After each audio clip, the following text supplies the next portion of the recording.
This program was first broadcast on Canterbury's access media station, Plains FM, and was made with the assistance of New Zealand On Air.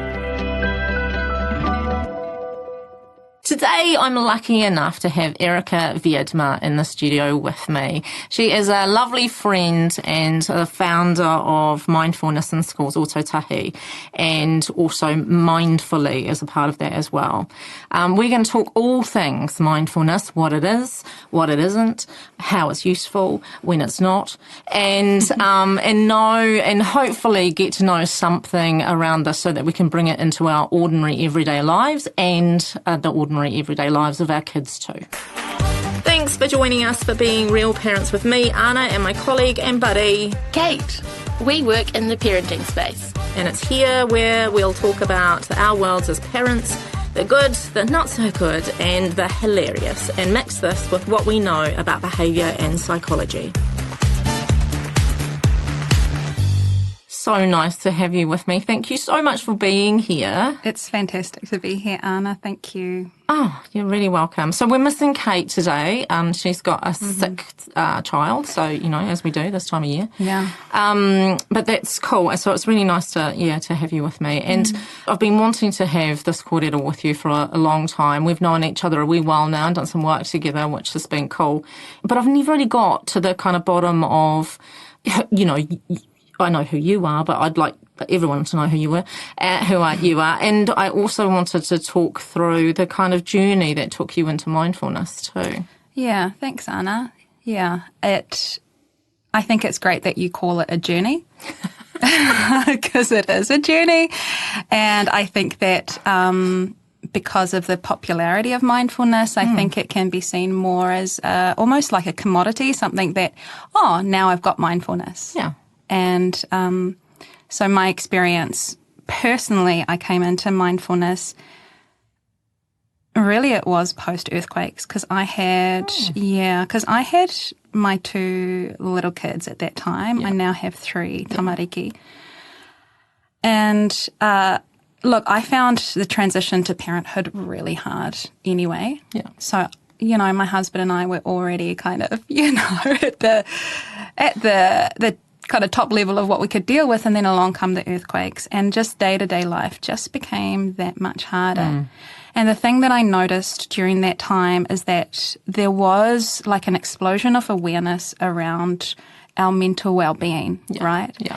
And I kept going to, as a parent, to seminars and to different things that were saying, stress has got such a big impact on our kids. Like the stress that you have as parents is impacting. And I was like, okay, yes. And I'd come away from all of these going, yes, okay, yes, of course, I know. And then I just started to be honest, and I started to feel shitty. I was like, if I hear this one more time that your stress is impacting your kids without any steps as to what next. Yeah. I was feeling lost. Yeah. Yeah. Yeah. That happens a lot, doesn't it? Like I notice when I, search some, things up, problems, if you were, often they'll talk about the problem and they'll talk about the impacts of the problem, but they don't talk about the kind of way to support yourself and others, or it's an odd thing that's kind of like the missing piece of a lot of puzzles. Yeah, I think it is. And I don't think at that time there was this kind of podcast, like when I listened to you. And I think it's so great because I think you are down to earth. I think you do live that kind of real parenting situation, right? And so I was lucky enough to stumble into a mindful-based stress reduction course, class. And when I found that, it was like a sigh of relief because here was some really practical, down-to-earth way of practicing and acknowledging my stress levels and yet doing something really tangible and to see the effects immediately. And so I just it was like, where has this been all my life? Where has this mindfulness thing been all my life?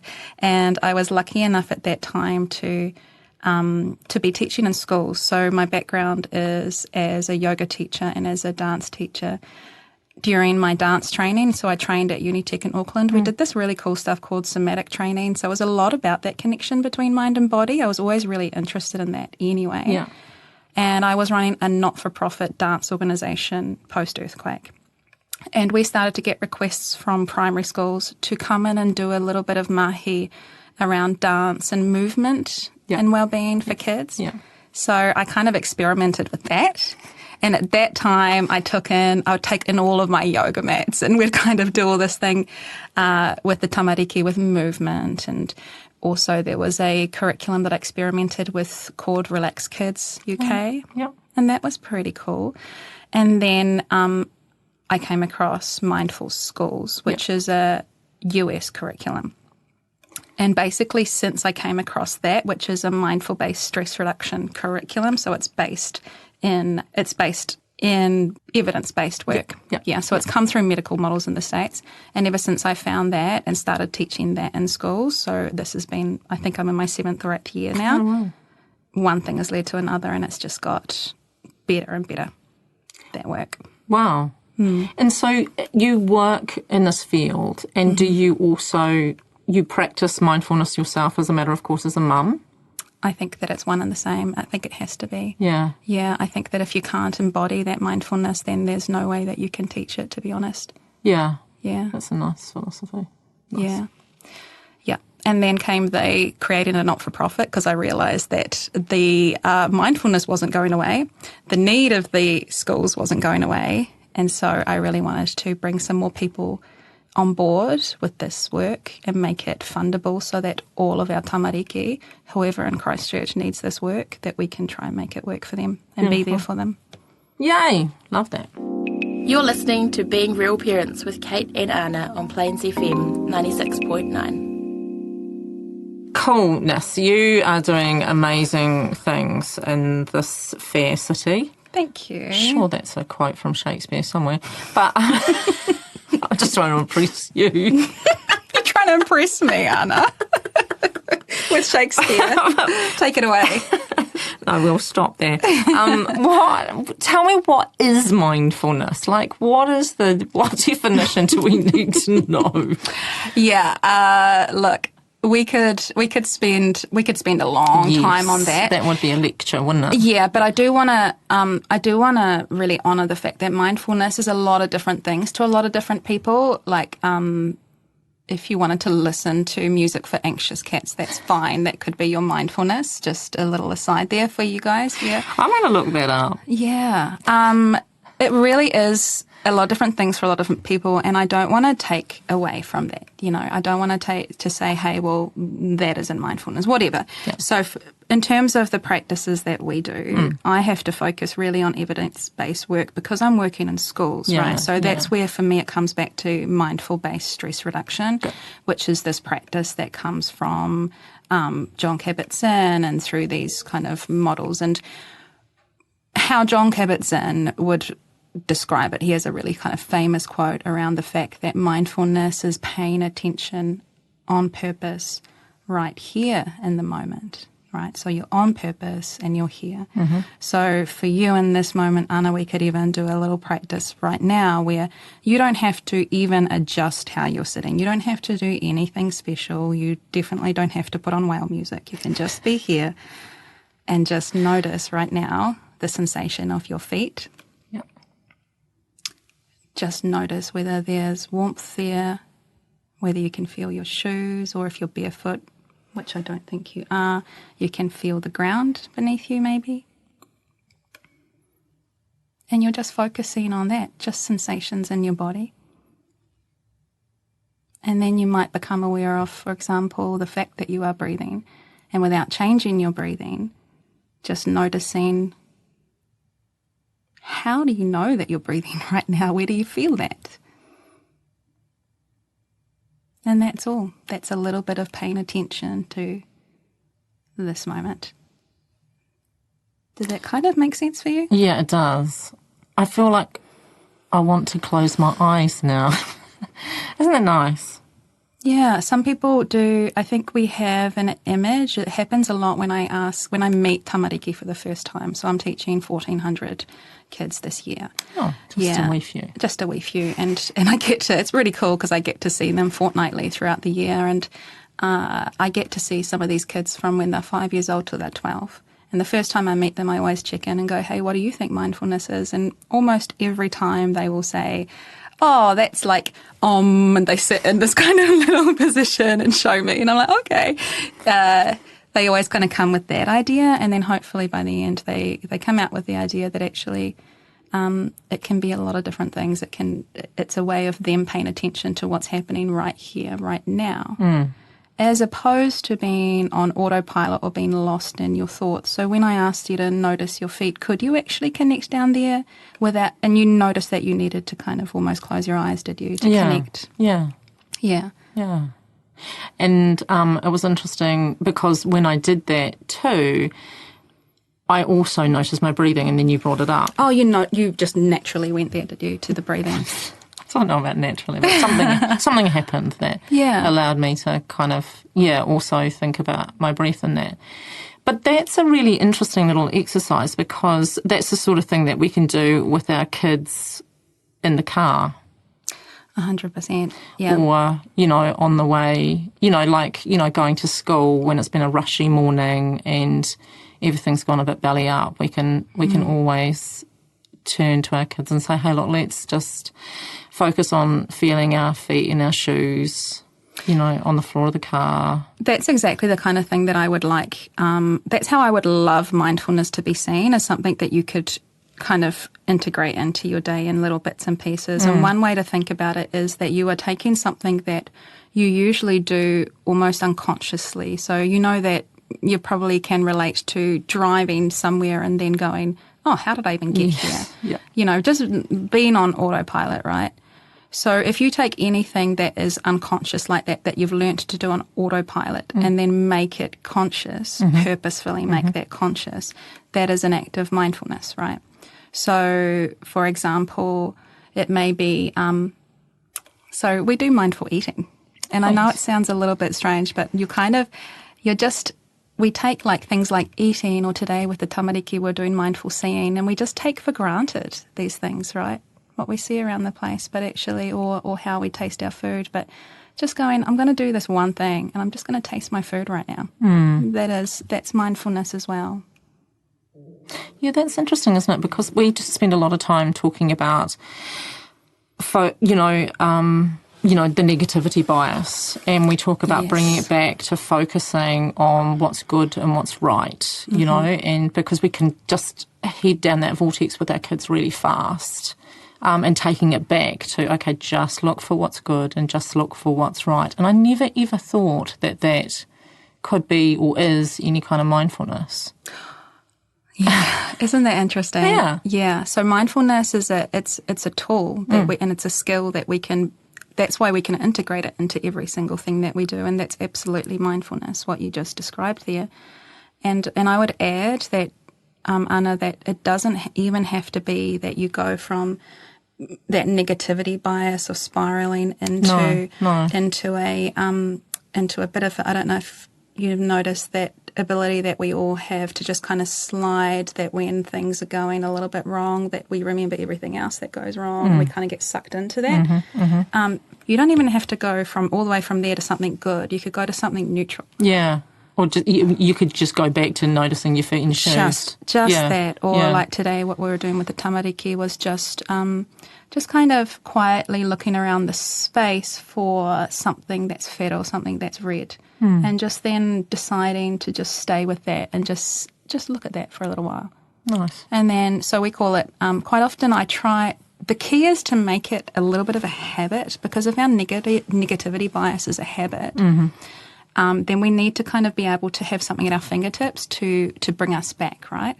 Yeah. We need to have something that's also a bit of an ingrained habit, especially if you're already starting to get a little bit heightened or, so to be able to already have practiced mindful seeing or a mindful body scan where you're essentially noticing those sensations in your body, it means that it's there for you whenever you need it. And what's the benefits? What are the benefits of just, I mean, I felt that and I guess, and that's why I immediately thought afterwards I could use that as a technique with my kids or for myself on the way to work when I'm stressing or whatever. But what do we not, there's something that happens, clearly. Yeah, clearly. What is that happening? What is that? I'll tell you what, how about I don't give you the kind of, the evidence-based stuff, and how about I just give you an example for me this morning. Yeah. I was, so I had a pretty busy morning. So like I say, I've got 3 tamariki and my darling daughter who's 10. She struggles a little bit. And so we're on our way to work, and I was feeling a little bit like things were getting on top of me, and I was pretty focused. And so I get into my hyper-focus. You do that when you're kind of a little bit stressed. Okay, yeah. And she started to play this little game where she was singing. She held up her hand to her and she started singing, and then she passed me the mic. Yeah. I was driving. I was in the car, And I was like, okay, stop everything you're thinking about, Erica. Keep driving and play this game, right? And so my mindfulness allows me to shift that focus really quickly from all of those things that I think are incredibly important or where my mind is wandering to and 3 steps ahead that, I'm at school teaching now. No, I'm in the car with my daughter and she wants to play a game with me and she is precious. So I'm going to spend a moment just doing that. Yeah. And so my mindfulness practice helps me be there in that moment. And we just had a beautiful little game of that, and we ended up giggling and laughing, send her off to school, and I get to go then do my mahi. So it really helps you kind of eke out each moment, be where you are, even if it's uncomfortable, and then go on to the next thing. Yeah, it's quite hard to do when you're interviewing someone, I'm finding right now. I'm just going I want to be mindful, but I have to think about the next question. Is that what you found right now, Anna, that you were thinking? Did you notice that you were thinking about the next thing when I was talking to you? Yeah. That is a thing. Yeah. I think I've talked to you about this little practice that we do called listening like a cow. Yes, you have. Yeah. So that's a mindful-based stress reduction little, it's pretty cool. So you set a timer and you just listen, essentially you practice listening to the person you're talking to and noticing when you start to formulate those answers in your head and coming back to just listening. Yeah. So now you're just doing that, aren't you? And now you're not sure whether the next thing's going to come out of your head. It's like you can read my mind. That's quite busy. It's quite busy. Do you find that? Do you find your mind's quite busy? Yes, my mind is quite busy. Yeah. So do you have that belief that a lot of people, and I'll say including myself, that a lot of people believe they can't do mindfulness because their mind's too busy, that they'll never be able to sit still, they'll never be able to do this practice? When I have been able to practice mindfulness, and even, in those tiny moments and in places like yoga, I love it. I just love it and come out feeling like I've just woken up from a really deep sleep and feel energized rather than I'll just curl up in the corner, thanks very much. So coming back to the question that you had, Anna, about what it is, what is that? It is hard to define, isn't it, what you just described, the sense of arriving right here and what's happening, and the fact that that kind of is freeing in a little bit of a way. Yeah. It is. For example, I've been teaching at Rafiti School for about 7 years, right? And I remember I was into my 3rd year teaching there, and a teacher comes up to me and she goes, I get it now, Erica. After 3 years, she's so sweet. She's like, we were just having a really, really, sorry, I can't swear, crappy day. And I just thought, okay, I'll just do the mindfulness thing. Okay, I'll just try it.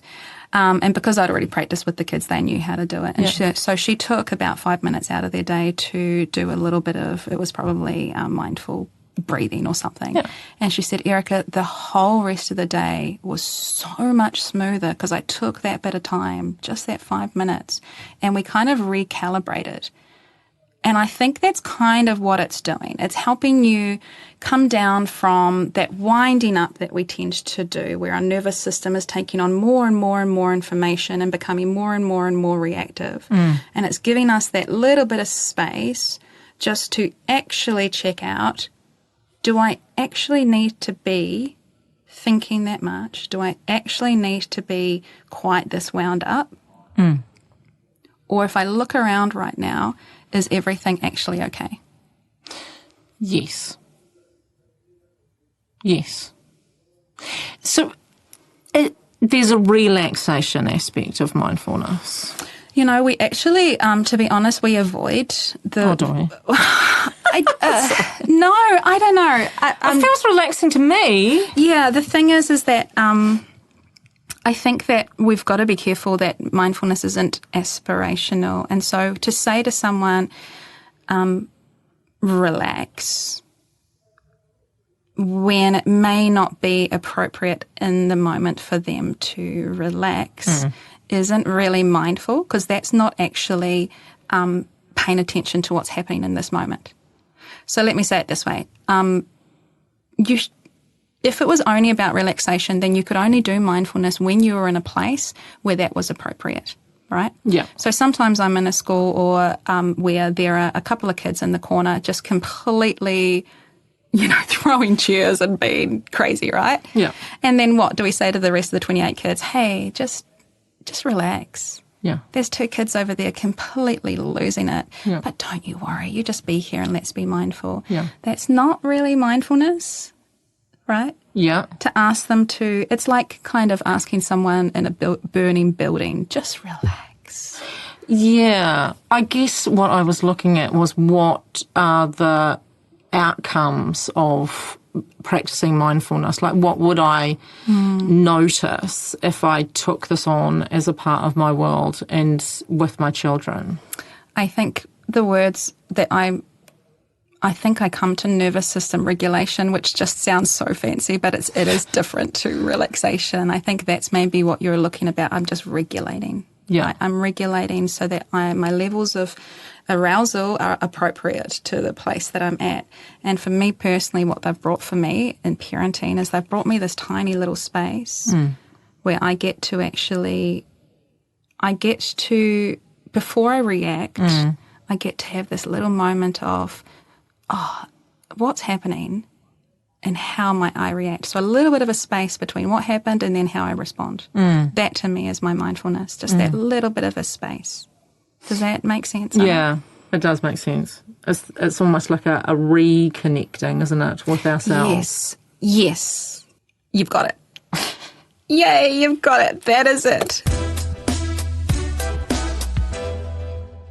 So in terms of our top tips, like there were many, but we're going to try and get this down to 3. Great.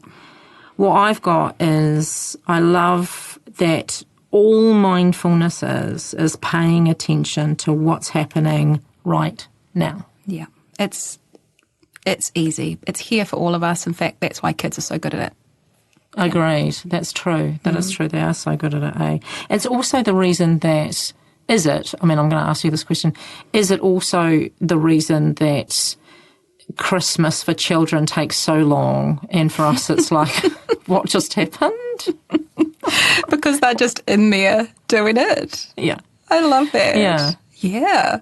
Yeah, because they're so much more present than we are, and we're just worrying about, we're in our heads. Yeah. Well, I am in absolutely. my head. Number 2, I've got that mindfulness is so simple that we can use it every day. Yeah. In our own worlds and with our children. And I love that. I love that it's so simple that it's something that can just bring us back to, I don't know, just bring us back. Back to the moment. Let's go there. Yeah, I had the girl the other day. We were doing this mindfulness of seeing where we were blowing bubbles and they were just looking and not touching, which is really, really hard for kids, right? So hard to feel that kind of reactivity, but not do it. And one of them, we'd done this for 2 or 3 minutes, and then I go to leave and she goes, Erica, can you do that again? I said, oh, how come? She said, I missed it. I was like, were you in the room? She's like, yeah, but I just missed it. And it kind of really reminded me, that's why I do my mindfulness, is to not miss the good moments. Yeah, that's true. And to really, like, our time with our kids is so fleeting, right? They're so precious. And yet it's so hard sometimes to be there in it with the vomiting and the yelling and the whinging. Yeah. And just to my mindfulness reminds me this too is life and this too is precious, and just be here, because one moment they'll be gone and then I'll miss them. It's so true. And I think, that's true, isn't it? Because we will miss lots of moments, but then we can choose to focus on some too, We can actually bring ourselves back to reconnecting and focus on something, even if it is the tone of the wine. Yeah. The tone of the wine, wine. That's mindfulness. Hey, mindful tasting. Is that what you meant? I was thinking WHINE. No, I thought you were meaning a glass of wine at the end of the day. I will tell you though, look, in terms of a bit of a kick up the arse to do mindfulness, you really have to choose to be present, right? Yeah, because it's so easy, especially when we're stressed, just to be in our heads all of the time. Yeah. I mean, throughout this, I've just noticed how much I kind of wander off and da-da-da-da. So that's cool. Number 3, speaking of wandering off, I love that mindfulness doesn't have to be or look a certain way. Not at all. No. Doesn't have to have whale music behind it. No. Doesn't have to be touching our thumbs and middle fingers. It really doesn't. And if somebody tells you that it does, Anna, then I'd run away, because they're trying to sell you something. Oh, good tip. Yeah, seriously. Mindfulness, it's really is available to every single one of us. Nice. Yeah. Nice. Even in the tough moments. Especially in the tough moments, right? Because those are the moments I think that define us. Yeah. Okay. Those tough moments when you get a call from the principal telling you that your kid's done something and he's going to be sent home from camp, and I start to get all reactive and want to defend my child, and then I go, oh gosh, Erica, let's see what's happening here and do the best that we can and be with that difficulty. Nice. Thank you so much for being with me. I've really appreciated your time, and you're bringing me back to just being in this moment with you, and it's been lovely, a real pleasure. Oh, thank you, Anna. It's really nice to do this with you. So if you want to learn more about mindfulness or Erica's world, you can go to mindfully, mindfuli.org.nz, where you'll find everything that you need to know. And the other thing we'll do as a part of this is offer some free little 2-minute meditation practices from Erica as well throughout our week to help us along. I also want to point out that Erica's got a course coming up for us adults, and it's called, imagine this, it's called Peace in a Frantic World. And I would fully recommend that if you can get along to that, do. And you can also join via Zoom. For anything else from Real Parents, please join us at realparents.org.nz, or listen to more of these podcasts at Plains FM, or get in touch, and you know that we will always love to hear from you. Awesome. Thanks for being with us today. We hope you've learned that while parenting is challenging sometimes, that's totally normal. It's been fun having you with us. Keep being amazing. Bye!